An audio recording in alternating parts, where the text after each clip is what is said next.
Hello everyone, today we're going to be looking at the Beat Studio Pro. I ended up using this for quite a long time now.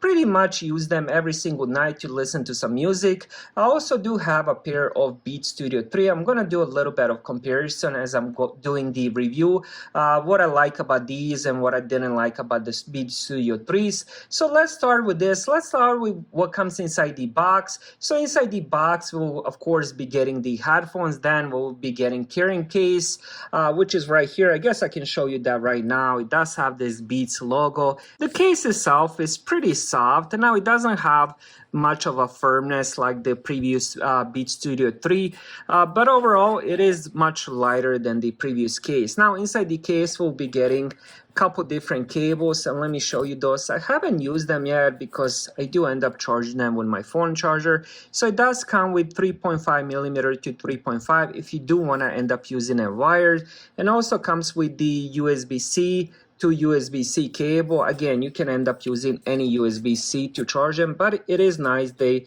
do end up including them. So I do love the fact that it still comes with a case. Now let's check the headphones themselves. Here is how they look.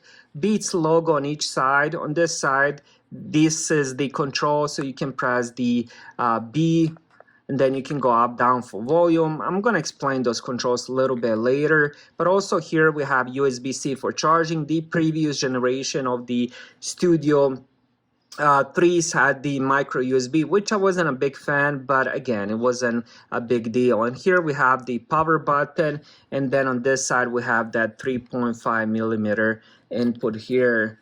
Now the rest of the headphones don't have any writings on them. Beat Studio 3 definitely had a lot of different writings, like they had Beats here and then wireless on this side, Beats on top. I'm not sure if it's because of the color. I did end up going with the all black color. That could be the reason, or they just decided not to put any more logos. Next, let's talk about the pairing and compatibility.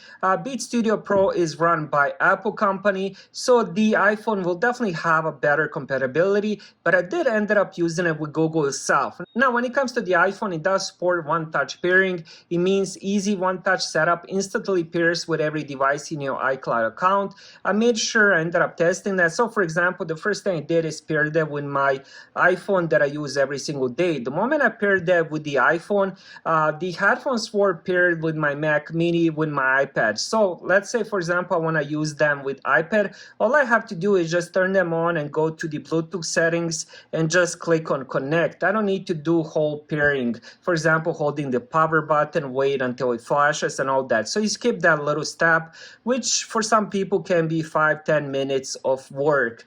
So for example, if I did end up pairing it with the iPad, next time if I do have iPhone and iPad close by, it will end up pairing it with the iPad. So it kind of pairs with the last device that has the Bluetooth option or that's close by, which is pretty cool. I do like that. This also supports Hey Siri since it does have built-in microphone, so you can control Siri with that. Another thing that I love, this does have the option of Find My. You can find that in the iPhone app, so you can pretty much locate your lost headphones on a map based on last known connected location. So for example, if I'm leaving house, let's say for example I go to the park, I can just check where my headphones are. Just an example, but I guess better example would be if you end up leaving them in the gym. Another thing these headphones have is over-the-air updates, so it can receive software updates and new features automatically. Alright, next let's talk about the Android compatibility. It kind of has the similar thing. It does have Google Fast Pair. This is connect quickly with a single tap and automatically pair to all Android or Chrome devices registered to your Gmail account. So kind of similar, if not the same thing with the Apple. If you do have, let's say you have Chromebook, let's say you have Android phone, it will end up connecting automatically. So kind of similar thing to the Apple. Now this also had audio switch, seamlessly transition audio between your Android, Chromebook, and other compatible devices.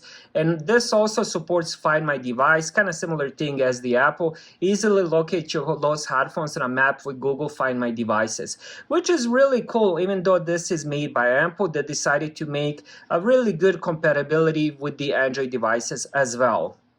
All right, next let's talk about the battery life. I use these maybe I would say 1 to 2 hours at night, maybe sometimes three, but I would say average is about 90 minutes to 2 hours at night listening to some music before sleep. Now these do get 40 hours of listening time when you have noise cancellation off on a single charge. But if you do have that noise cancellation on, you will be getting around 24 hours of listening time, which is still amazing. Another thing that I love about these do support fast fuel. That's what they call it. I guess it's a fast charging, meaning a 10-minute charge gives you up to 4 hours of playback when the battery is low. So let's say you have to run out of the house, go to the gym, you can just plug them in the car or somewhere. 10 minutes will give you 4 hours of listening time, which is quite amazing.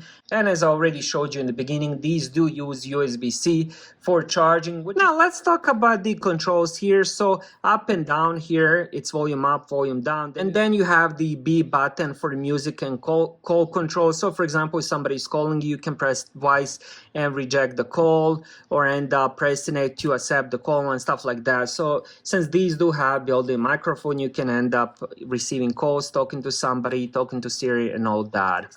Now, when it comes to the sound quality, I do have Beat Studio 3, and those were very, very underwhelming, especially when it came to the bass. Now, these ones, Beat Studio Pro, definitely sound a lot better than the previous generation. But again, they don't have a lot of bass. So if you do like music that's gonna show off that bass, these aren't it, unfortunately. But overall, they do have really, really good sound. Best thing about these is the noise cancellation. Noise cancellation works really, really good. Whenever I turn that on, even if I have a heater blowing full speed at me, really loud, I won't be able to hear it with the noise cancellation. If they did end up having that extra bass, I would definitely give them 10 out of 10. I really do love them. I do love the sound of them. I love the battery life, ease of charging them. Compatibility with iPhone and the Android is really good as well. Overall, a really, really good headphones, and I would definitely recommend these. Thank you guys for watching.